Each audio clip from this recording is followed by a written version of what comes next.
Grabe mga ka-dreamers, napakaganda nga ng ideya na ito. O di ba ganyan lamang pala yung technique para hindi na matalsikan ng mantika kapag nagpiprito ng kahit ano. Sobrang dali lamang naman itong gawin, kaya naman ngayon ay gagayahin ko iyan mga ka-dreamers. Dahil magpiprito nga ako nitong 5 isda at takot pa naman ako matalsikan ng mantika. Isang 1.5 nga itong aking gagamitin, tapos itong absolute na malaki. Kaya kung takot na takot din kayo mga ka-dreamers matalsikan ng mantika, itong ideya na ito ay para sa inyo. Sobrang sakit pa naman kapag natalsikan ng mantika, pero mas masakit pa rin talaga nang iniwan mo ako.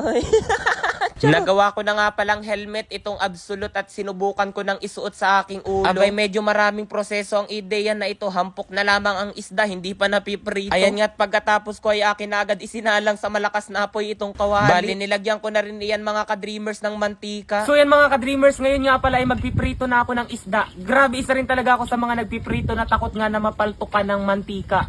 Kaya naman ngayon nakaisip nga ako ng ideya. Grabe, nakakatuwa nga yung ideya na nakita ko nga sa mga Chinese. Ay gagamit lamang daw ng ganire. Alisin natin yung takip nito.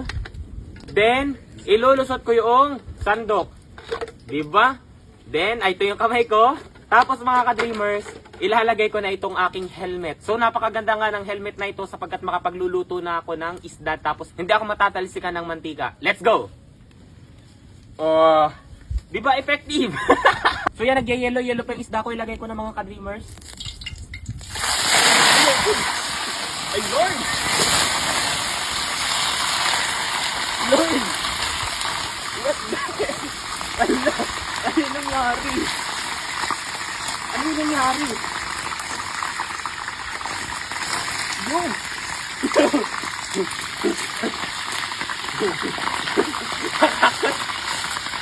So yan, ako ilalog ako. Bakit bigla siyang naglingas? So yan, edito natin. Wala. Bakit ganun? Parang natatakot ako.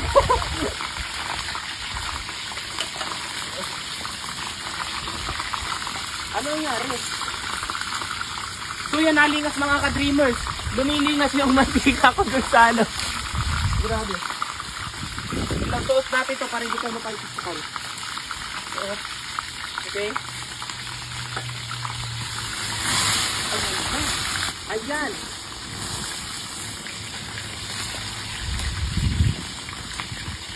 So yan mga ka-dreamers, yan yung nangyayari sa aking ginagawa.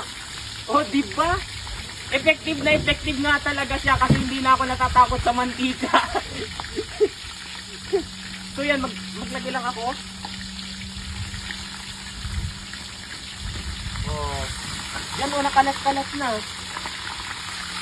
Oh. Oh, di ba?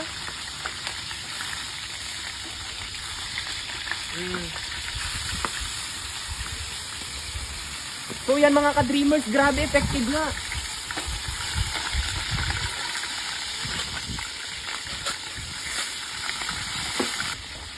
Oh, di ba ang galing? Gamit nga ito mga ka-dreamers, hindi na ako natatalbugan sa mukha ng mantika. Dahil ito na mga ka-dreamers yung ilalim ng isda, babaliktarin ko na para hindi ako mapaltikan, para hindi ako matalsikan ng mantika. Susuotin ko na itong aking mahiwagang helmet. So yan. Hello. Okay.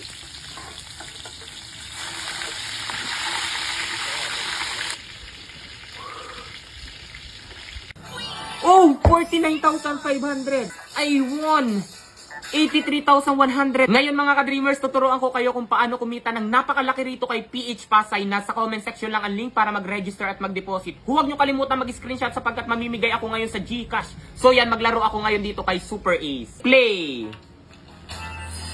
Ito yung pinakamaganda, scatter agad sapagkat may 10 spins siya mga ka-dreamers. 400 na agad oh.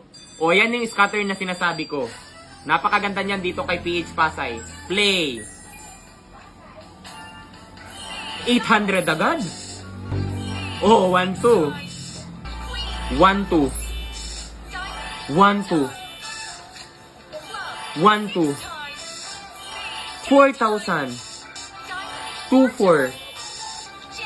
1, 2. 2, 4. Oh, 49,500. 5,000. 10,000. 1,000. Grabe! Tingnan niyo mga ka-dreamers. Look at this. I won 83,100 ang akin lang tinaya, 200 pesos. Oh, di ba napakadali lamang talaga kumita rito kay PH Pasay. Kaya kung nais nyo rin kumita mga ka-dreamers, nasa comment section lang ang link para mag-register at mag-deposit. Huwag kalimutan mag-screenshot at ilagay sa comment section sapagkat mamimigay ako sapagkat nanalo nga ako. Ang daming sapagkat pero dahil ako'y tuwang-tuwa, mag-register at mag-deposit na kayo. Yun lang.